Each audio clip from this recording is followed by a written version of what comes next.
সেই দিন নিজের বন্ধু বন্ধুর হবে না, ছেলে বাবার হবে না, বাবা ছেলের হবে না, মা মেয়ের হবে না, মেয়ে মায়ের হবে না, ভাই বোনের হবে না, বোন ভাইয়ের হবে না, কেউ আত্মীয় স্বজন কেউ এরকম ভাবে সেই জায়গাতে আপনার পাশে দাঁড় হবে না। সেই দিন আপন আপন আমল নামা নিয়ে ত্রাগি ত্রাগি করবে। সেই দিন এমন দশা হবে, সেই দিন বাঁচার কোনো পথ থাকবে না। বাপজান, তাহলে সতর্ক হয়ে যান। আল্লাহ রাব্বুল আলামিন খাস করে এই চারখানা জিনিস থেকে বাঁচতে বললেন এবং কি বললেন? এগুলো হচ্ছে শয়তানের আমল। এগুলো থেকে বাঁচো, তাহলে নিজের ঈমানকে বাঁচাতে পারবে, নচিত বাঁচাতে পারবে না। একটাই কথা মোটা করে বিবেকে রাখেন যে মদ এমন একটা জিনিস, মদ পান করার পরে দুনিয়ার যতগুলো নিকৃষ্ট কাজ রয়েছে, অবৈধ কাজ রয়েছে, সমস্ত কাজ তার জন্য সম্ভব, কোনো অসম্ভব নয়। তাহলে কত জঘন্য জিনিস! এই সম্পর্কে সুন্দরভাবে বর্ণনা করছেন আল্লাহ পাকের নবী। কি বলছেন? রাবি হযরত উসমান রাদিয়াল্লাহু তাআলা আনহু তিনি বর্ণনা করছেন, কি বলছেন? ইজতানিবুল খামরা ফাইন্নাহা উম্মুল খাবায়েস। এই জায়গাটাতে বিশ্বনবী বললেন, ওরে আমার সাহাবীরা, ওরে আমার উম্মতেরা, তোমরা শুনে নাও, ইজতানিবুল খামরা, তোমরা অবশ্যই এই যে কাজ করে মদ থেকে বাঁচো, মদ থেকে বাঁচো। কেন? এই মদ হচ্ছে সমস্ত গুনার জড়। পৃথিবীর বুকে যত গুনাহ রয়েছে, এই সমস্ত গুনার জড় হচ্ছে মদ। এই মদ থেকে যদি না বাঁচেন, তাহলে পারে আপনার এই দুনিয়াটাও নষ্ট হবে, আখিরাতও আপনার নষ্ট হবে। তাহলে এই জায়গাটাতে মদ পান করা, মদ থেকে বাঁচা। আরেকটা হাদিস এসেছে সুনানে নাসাইতে, হাদিস নাম্বার 5666, ইজতানিবুল খামরা ফাইন্নাহা উম্মুল খাবায়েস। তোমরা মদ থেকে বাঁচো। কেন? সমস্ত গুনার জড় হচ্ছে মদ। এই কথাটা বলে অন্য জায়গাতে যে হাদিসটা এসেছে, কি একজন এইরকম আল্লাহ ভীরু বান্দা সব সময় ইবাদতে মগ্ন থাকতেন। ওই এলাকাতে একটা দুশ্চরিত্রার মেয়ে, জঘন্য মেয়ে, অন্তরে অন্তরে ওই আবেদ সাহেবকে নিয়ে মনে মনে, মানে এরকম তার অন্তরের মধ্যে ভালোবাসা একেবারে জন্ম নিয়েছে। সেই দুশ্চরিত্রার মেয়েটি নিজের বাড়ির দাসীকে বলছে, যাও আর গিয়ে আবেদ সাহেবকে ডেকে নিয়ে এসো, বলবে যে তোমাকে সাক্ষীর জন্য ডেকে পাঠিয়েছে। সে দাসী মেয়েটি গিয়ে বলছে যে আবেদ সাহেব অমুক জায়গাতে আপনাকে ডেকে পাঠা হয়েছে, আপনি চলো। সেই লোকটি যেতে লেগেছে। যেতে যেতে যেতে বাড়িতে যখন পৌঁছেছে, গেটের মধ্যে গিয়ে যখন হাজির হয়েছে, যখনই আবেদ সাহেব ভিতরে ঢুকেছে, গেটটা বন্ধ করে দিল। আবার দ্বিতীয় নম্বরে গেট বন্ধ করে দেওয়া হলো। এইরকম করে যেতে যেতে যেতে যেতে ভিতরে গিয়ে দেখছি একটা বিরাট বড় হল রয়েছে। ওই ঘরের মধ্যে কি রয়েছে? ওই যে দুশ্চরিত্রার মেয়ে, জঘন্য মেয়ে, উলঙ্গ হয়ে যেই মতো বেশ্যাখানাতে বসে থাকে, সেই মতো হয়ে সাজগোজ করে বসে আছে। সেই গাওয়িয়া মেয়েটি আবেদ সাহেবকে দেখে হাসছে আর বলছে, শোনো, আমি তোমাকে সাক্ষ্য দেওয়ার জন্য আমি ডেকে পাঠাইনি, আমি তোমাকে ডেকে পাঠিয়েছি, শুনে না, তোমাকে আমার সঙ্গে সময় দিতে হবে। এক দুই করে অপশন রাখছেন। হে আবেদ সাহেব শোনেন, আপনাকে আমার সঙ্গে সময় দিতে হবে। কেমন করে? যে মতো স্বামী স্ত্রী দুইজন সময় দেয়, এক অপরকে আনন্দিত করে, এক অপরে কত ভালোবাসা মত বিনিময় করে, সেই মতো করে আমার সঙ্গে সময় দিতে হবে। এটা যদি না হয় তাহলে শুনে নেন, এই যে দেখো মদের এইরকম ভাবে কলসি রাখা আছে, ভাঁড় রাখা আছে, মদের পেয়ালা রাখা আছে, এই মদ গুলো পান করতে হবে। এক ঘাড়া মদ আছে বা এইরকম ভাবে এক বাটি মদ রাখা আছে, এই মদটা পান করে নাও, পান করে তুমি এখান থেকে চলে যাও। এটাও যদি না হয় তাহলে শোনো, এই যে ছোট বাচ্চাটা রয়েছে একে কতল করে দাও। তিনখানা অপশন দিলাম, এই তিনখানের মধ্যে যেই কোনো একটা আপনাকে করতে হবে।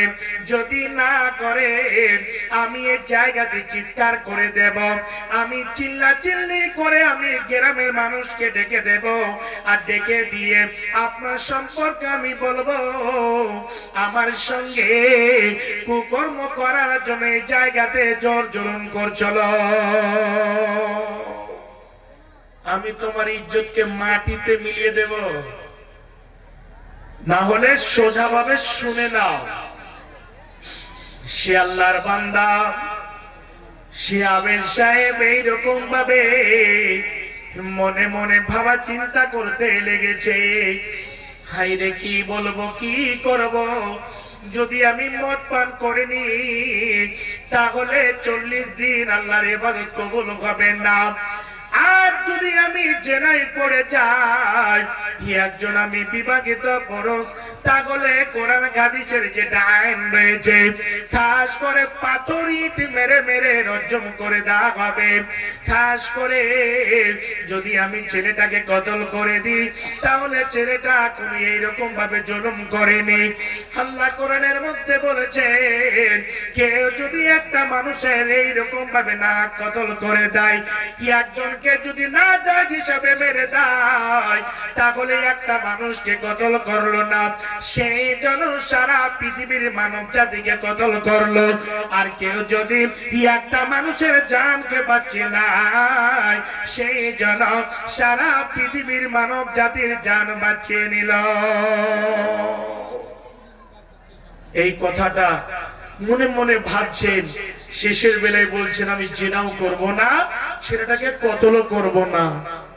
এই যে মদ রয়েছে একটু হালকা করে অল্প আমি পান করে নেব, আর পান করে আমি বেরিয়ে চলে যাব। বলছে দাও একটু মদ ঢেলে দাও। মদটাকে ঢেলে দেওয়া হলো। এক গিলাস মদ যখন পান করেছে, মজা লেগেছে, অল্প বিবেকটা একেবারে হারিয়ে গিয়েছে।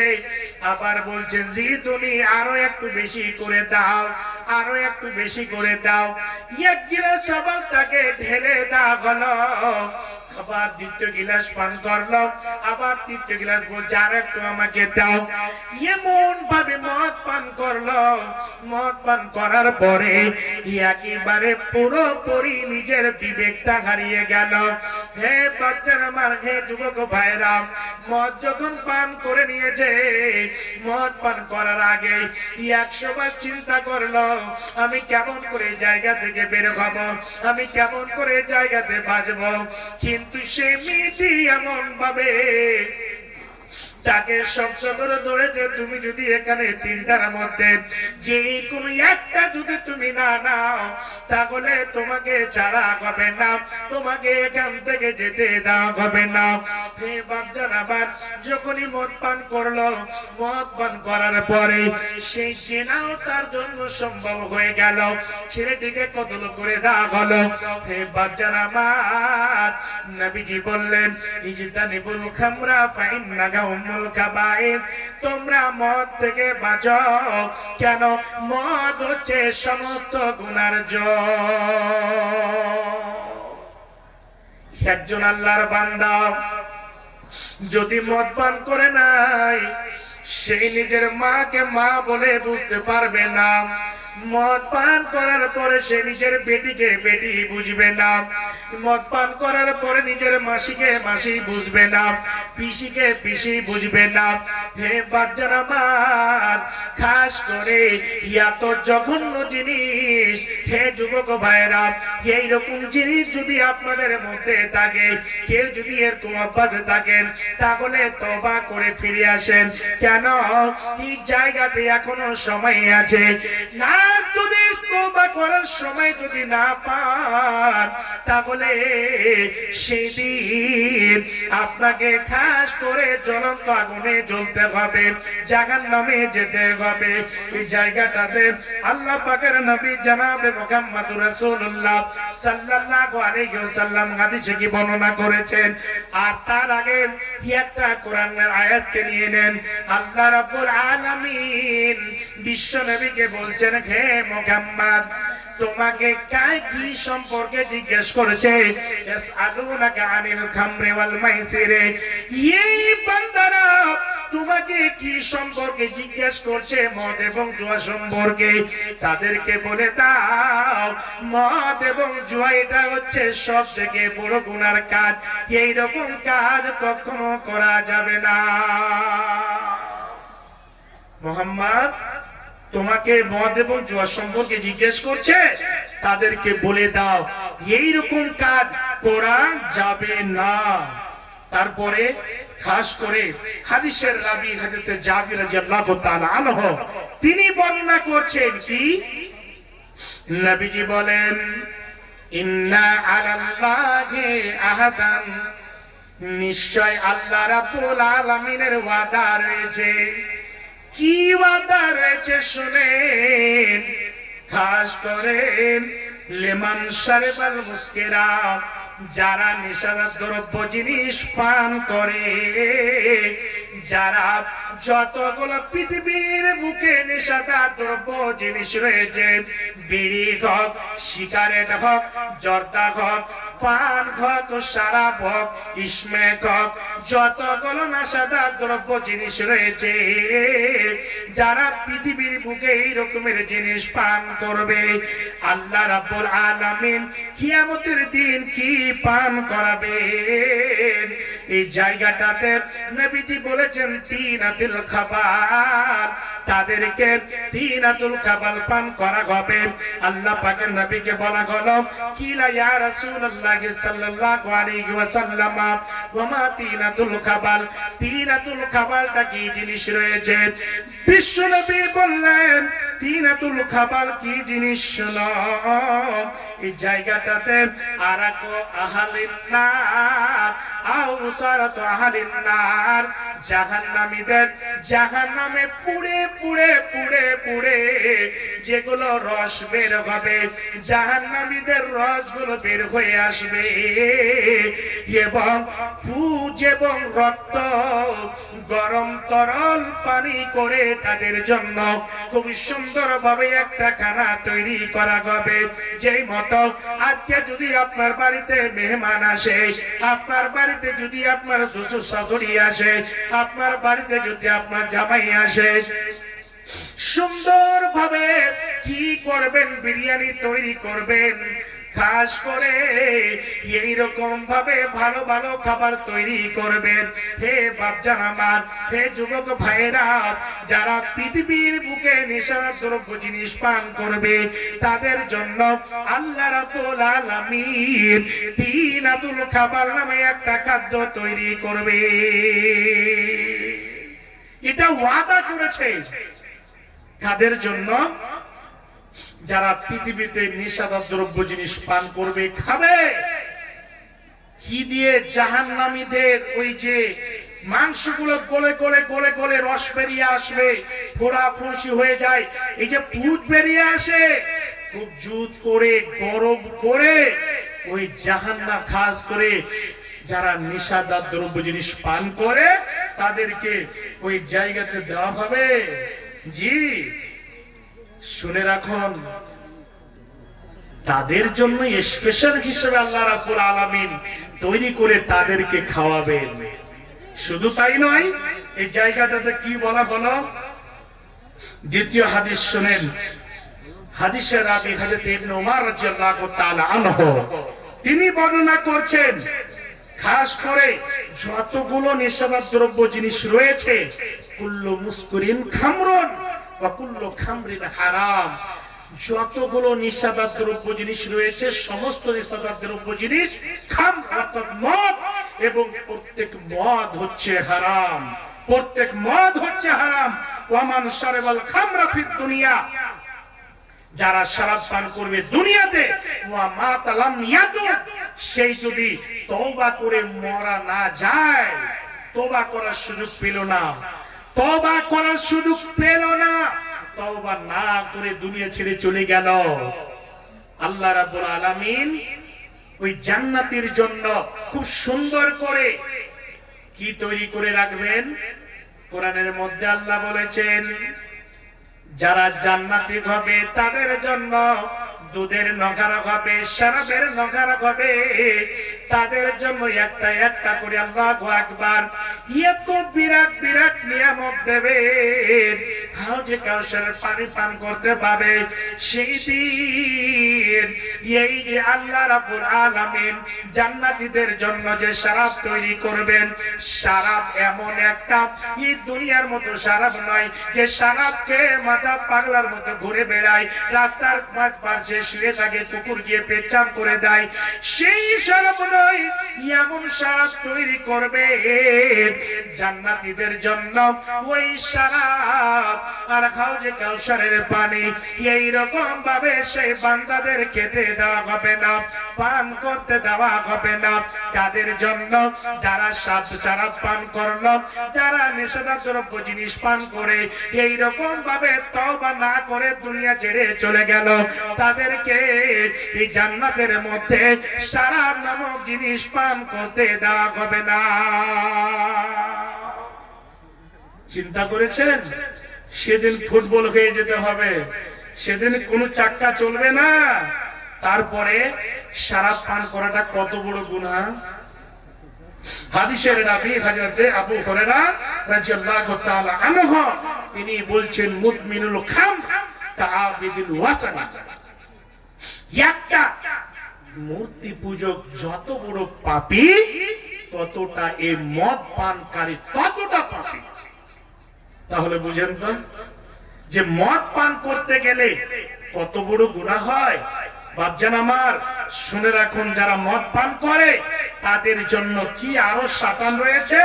একটা একটা করে আপনাদের কাছে চট করে আমি বলছি। হাদিসের রাবী হযরত আবু দারদা রাদিয়াল্লাহু তাআলা আনহু তিনি বর্ণনা করছেন কি, নবীজি বলেন, লা ইয়াদখুলুল জান্নাতা, সে আল্লাহর বান্দারা আল্লাহর জান্নাতে যাবে না। লা ইয়াদখুলুল জান্নাতা মুদমিনুল খাম, যারা পৃথিবীর বুকে নেশাদার দ্রব্য জিনিস পান করবে, পৃথিবীর বুকে বিড়ি, সিগারেট, জর্দা পান যতগুলো জিনিস রয়েছে, আপনি বলবেন মাওলানা সাহেব এই জায়গাতে বিড়ির কথা বলা হয়েছে নাকি, এই জায়গাতে সিগারেটের কথা বলা হয়েছে নাকি, এই জায়গাতে চট করে ধরে নেবেন এটা কি খামরে নাকি। কিন্তু আগের হাদিসে কি বলেছেন, যতগুলো নেশাদার দ্রব্য জিনিস রয়েছে সমস্ত জিনিস হচ্ছে মদ, এবং প্রত্যেক মদ হচ্ছে হারাম। এই পৃথিবীর বুকে যারা মদের মধ্যে ঢুকে থাকবে, যারা মদ পান করবে, তাদেরকে আল্লাহর জান্নাতে যেতে দেওয়া হবে না, জান্নাতে যাওয়ার সুযোগ পাবে না। শুধু তাই নয়, আরো আসেন একটা একটা করে আপনাদের কাছে আমি শুধু খালি আজকে ওয়ান করে নিয়ে যেতে হবে, যেতে হবে, বাঁচতে হবে। ভুরি ভুরি জালসা শুনেন, ওয়াজ নসিহত শুনেন, খুতবাতে জুমার দিনে খুতবাতে শুনেন, কিন্তু এক গাড়ি করে শুনি একটা আমল হয় না। তারপরে হাদিস কি, আব্দুল্লাহ ইবনে আমর রাদিয়াল্লাহু তাআলা তিনি বর্ণনা করছেন, লা ইয়াদখুলুল জান্নাতা, কয়জন আল্লাহর জান্নাতে যাবে না। এক নম্বরে হচ্ছেন আকুন, পিতা মাতার যারা খাস করে অবদ্ধ চলে, পিতা মাতার কথাই চলে না, মা বাবাকে খেতে দেয় না, মা বাবার কোনো মূল্য নেই, মা বাবা এখন বুড়ো হয়ে গেছে, চামড়াগুলো ঝুলে গেছে, বেটা এখন ইঞ্জিনিয়ার হয়েছে, ডাক্তার হয়েছে, আইএস হয়েছে, আইপিএস হয়েছে। ওই বেটার বুড়োকে বাবা বলবে না, বলছে আমাদের বাড়ির এই বুড়া মানুষটা বাবা বলতে গেলে লজ্জা পাবে, মা বাবার সেবা যত্ন করবে না, মা বাবার খিদমত করবে না। একটা করে বউ দেখতে দেখতে দেখতে দেখতে 30টা বউ দেখলো, কোনটা ভালো বউ, ধন দৌলত পাবো কিনা, মাল দৌলত পাবো কিনা, বুড়ো বংশ আছে কিনা, সুন্দরী আছে কিনা, করতে করতে 30টা বউ দেখার পরে 31 নম্বরে বউ পেল। আর বউকে নিয়ে আসার পরে মায়ের কাছে মোটামুটি 1-2 মাস থাকার পরে বউ বলছে, স্বামী গো, বাড়িতে অনেক বড় ফ্যামিলি, চুলাতে রান্না করলে শরীরটা আমার খারাপ হয়ে যাবে, এত সুন্দর চেহারাটা কালা হয়ে যাবে, হাত দেখেন কত সুন্দর, হাতগুলো কালা হয়ে যাবে, আমি এক জায়গাতে থাকতে পারবো না। কি করতে হবে? তোমার আর আমার খানাটা শুধু খালি গ্যাস সিলিন্ডারে রান্না করে নেবা। আচ্ছা, কি করতে হবে তাহলে? বেচারা চিন্তায় পড়ে গেল, যদি এটাও চলে যায় তাহলে আর আমি বউ খুঁজে পাবো না। কয়েকদিন পরে মাকে খুব সুন্দর করে ঘুরিয়ে কথা বলছে। কি বলছে? মা গো মা,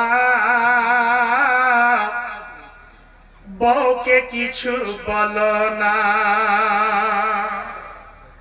বউকে কিছু বললে মা গো মান সম্মান থাকবে না, বউকে কিছু বলো না। মা গো মা, বউকে কিছু বলো না। ও মা, বউ পালালে বাপের বাড়ি, মরবকে বিষের বড়ি। ও মা, লাঠিতে পিঠ বাজবে না, মা গো মা, বউকে কিছু বলো না। ও মা, বউ তোমার একলা বাপের একলা মেয়ে, লক্ষ টাকা খরচ করে দিয়েছে বিয়ে, হাতে টিপিবি পা টিপিবি করে দেবি বিছানা, বউকে কিছু বলো না। শেষের দিকে মজার কথা বলছে, ও মা, বউ তোমার সন্ধ্যার পরে ঢুকবে মাগো টিভির ঘরে,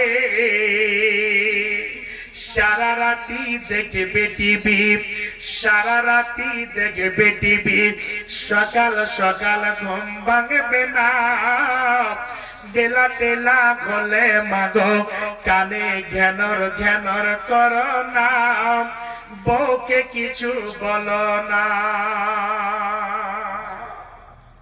হায়রে মাথা মোটা রে, বইয়ের জন্য মাকে বলছে যে বইয়ের, তোমার বইয়ের হাত পা একটু টিপে দিবা প্রয়োজন হলে, বিছান কেটা সাফ করে দেবে, কিন্তু বউকে বিন্দু পরিমাণ কিছু কটু কথা বলা যাবে না। নবীজি বললেন, যারা পিতা মাতার খেলাপে চলে, যারা পিতা মাতার কথা অনুযায়ী চলাফেরা করেন না, খাস করে স্ত্রীর ভাড়া হয়ে দায়ুষ হয়ে পৃথিবীর বুকে বসবাস করে, শুনে নেন, যারা পিতা মাতার খাস করে খিদমত করে না, তারা আল্লাহর জান্নাতে যাবে না। দ্বিতীয় নম্বরে গণ ওয়ালা তাম্মারুন, যারা লটারিতে অংশগ্রহণ করে, আজকে বড় ছোট শিক্ষিত অশিক্ষিত, আজকে ঢালা ঘরে লটারি খরিদ করছে, লটারি যদি 100 টাকাতে আমি খরিদ করিনি, তাহলে পারে 5 লক্ষ টাকা পেয়ে যাব, 1 কোটি টাকা পেয়ে যাব, 10 লক্ষ টাকা পেয়ে যাব। বিশ্বনবী বললেন, যারা লটারিতে অংশগ্রহণ করে, এইরকম লটারি শব্দটি বলতে গিয়ে ওলামায়ে কেরাম বলছেন যারা লটারি বিক্রি করে, যারা লটারির মধ্যে শামিল রয়েছে, তারা আল্লাহর জান্নাতে যাবে না, তারা আল্লাহর জান্নাতে যাবে না। 2 নম্বর হয়ে গেল। 3 নম্বরে হলো ওয়ালা মান্নানুন, যারা সব সময় খোটা দেয়, খোটা দানকারী, সে আল্লাহর জান্নাতে যাবে না। 4 নম্বরে হলো মুদমিনুল খামর, ওই যারা নেশাজাত দ্রব্য জিনিস পান করে, মদ পান করে, তারা আল্লাহর জান্নাতে যাবে না। 1-2 করে 4খানায় জায়গাতে বর্ণনা করা হলো। ভাবছেন জান্নাত এত সহজ যে আমি মুসলমানের বাচ্চা আব্দুর রহমান, আব্দুল সাত্তার, আব্দুল জব্বার নাম রেখেছি, নামাজ পড়ি বা না পড়ি বাবার মিরাসের মতো জান্নাত পেয়ে যাব? এত সহজ নয়, এত আসান নয়। শুনে রাখুন। তারপরে খাস করে হযরত আম্মার বিন ইয়াসির রাদিয়াল্লাহু তাআলা আনহু তিনি হাদিস বর্ণনা করেছেন। আচ্ছা মহিলা প্যান্ডেলে আমাদের মাদ্রাসার ছাত্রীরা যারা আদায় করছো, তাদের কাছে যদি ব্যাগ থাকে মাদ্রাসার তাহলে ঠিক আছে, যদি ব্যাগ না থাকে ব্যাগ নিয়ে যাও। মা ভগ্নীগণকে বলবো, যারা আদায় করছে মাদ্রাসার পক্ষ থেকে ব্যাগ দেওয়া হয়েছে, ব্যাগে একটা করে নাম্বারও আছে, ব্যাগে নাম্বার লেখা আছে। যারা ওই দান করবেন তারা দেখে নেবেন যে তাদের হাতে ব্যাগ আছে কিনা। ব্যাগ ছাড়া অন্যকে দান দিবেন না। মা ভগ্নীগণ, আপনাদের উদ্দেশ্যে বলছি, আপনাদের কাছে যারা দান নিতে যাচ্ছে তাদের হাতে যদি ব্যাগ থাকে, যে ব্যাগে একটা মাদ্রাসার নম্বর লেখা আছে, তাহলে অবশ্যই সেই ব্যাগে দান দিবেন, অন্যথা অন্য কাউকে দিবেন না। বাবুন আমার, আপনাদের কাছে আলহামদুলিল্লাহ মাদ্রাসা ছাত্রীগণ গিয়েছেন, আপনারা সুন্দরভাবে যেরকম হিসাবে শেখ বললেন, সুন্দরভাবে আপনারা ব্যাগে নিজের নিজের দানগুলোকে এটা মনে করবেন না যে কালকে শেষের রাত্রে দেব। কেন? নবীজি বলছেন সকাল হলে সন্ধ্যার আশা করিও না, আর সন্ধ্যা হলে সকালের আশা করিও না। কেউ বলতে পারবে না যে আজকে বাড়ি চলে যাব, কালকে সুন্দরভাবে এসে জালসা শোনার সুযোগ পাবো। তার জন্য আমার যুবক ভাই, আমার বাপজানেরা, আপনারা যে এখান থেকে যাবেন, একজন আল্লাহর ওয়াস্তে না দিয়ে যাবেন না, না দিয়ে যাবেন না। যে যতটা পারবেন আমার হাতে একটু চটচট করে আমার হাতে দেবেন, আপনাদের কাছে আমি নেব। নেওয়ার পরে আমি ভাই অনেক কষ্ট করে, অনেক সময় আজকে বাসে লেগেছে, অনেক লম্বা সফর করে আমি আপনাদের জন্য এসেছি ভাই। আমি একজন মুসাফির মানুষ। খাস করে আপনারা আল্লাহর ওয়াস্তে আপনারা এই জায়গাতে দিয়ে যাবেন, আপনারা না দিয়ে যাবেন না। সদকা করলে, দান করতে গেলে খাস করে এই দান, এই যে টাকা পয়সা কমতি হয় না, কমে যাবে না। নবীজি বলেছেন মা নাকাসা সাদাকাতুন মিন মালিন, সাদকা করতে গেলে আপনার ধন সম্পদকে আল্লাহ আরো বাড়িয়ে দেবেন, আপনার কমি হবে না। তাহলে এই অত্র মাদ্রাসাকে আপনারা সাহায্য করবেন, সুন্দরভাবে আপনারা দেবেন। ওই জন্য একজন বসে থাকবেন না, চটচট করে যারা পিছনে আছেন যুবক ভাই, আমার বাপজানেরা, আপনারা মন ভরে, প্রাণ ভরে, কমপক্ষে আজকের মতো আপনারা যে যতটা পারবেন আমার হাতে দেবেন। আমি একজন মুসাফির, আপনাদের জন্য দোয়া দেব। মৃত্যু মা বাবার জন্য, মৃত্যু নানা নানি, মৃত্যু দাদু দাদি, মৃত্যু শ্বশুর শাশুড়ি, মৃত্যু ছেলে মেয়ে দেখেন কবরে শুয়ে আছে, কি হালাতে রয়েছে, সেই জায়গাতে আমাদেরকেও যেতে হবে। কোনো উপায় নাই, কোনো উপায় নাই সেই জায়গা থেকে বাঁচার। এই পৃথিবীর মুখে ধনী হয়ে, সুন্দর হয়ে, বড় বংশওয়ালা হয়ে কেউ বাঁচতে পারেনি, আর পারবে না। একাই সেই জায়গাতে শুইতে হবে, তার ব্যবস্থা দুনিয়াতে নিতে হবে। এই জায়গা থেকে একজন ভাই আছেন, মৃত্যু মা বাবার জন্য 500 টাকা আমার হাতে এসে দিবেন যে মৌলানা সাহেব আমি 500 টাকা দিলাম মৃত্যু মা বাবার জন্য। আলহামদুলিল্লাহ শেখ আমার চশমা ছুটে গেছে, কি লেখা আছে বলেন? হ্যাঁ এরকম আগে এত পাওয়ারের এত পাওয়ার সইবে না। হ্যাঁ মহিলা প্যান্ডেল থেকে 23,340 টাকা, তাই তো? জি জি জি হ্যাঁ মহিলা প্যান্ডেল থেকে 23,340 টাকা। জি প্রথম দফা। দ্বিতীয় দফাতে একটা নাকের ফুল ডালা। জি জি তো দুটো দান এসেছে আলহামদুলিল্লাহ। প্রথম দফাতে 23,340 টাকা এসেছে এবং একটা নাকের ফুল এসেছে আলহামদুলিল্লাহ। ভাবুন আমার আপনাদের পক্ষ থেকে প্রথম দফায় খুব সুন্দর দান এসেছে। আর আল্লাহর ওয়াস্তে আপনারা আজকে খুব সুন্দর সুযোগ পেয়েছেন আলহামদুলিল্লাহ, খুব সুন্দর দান দিয়েছেন।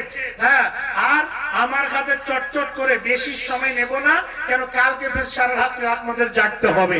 অল্প করে 5-10 মিনিটে দিয়ে দেন, দোয়া দিয়ে আপনারা বিদায় নেবেন, আমিও বিদায় নেব। তো এটা কে দিয়েছে স্যার? কামরুল শেখ বাপ মার জন্য 500। চাচা চাচি মাশাআল্লাহ।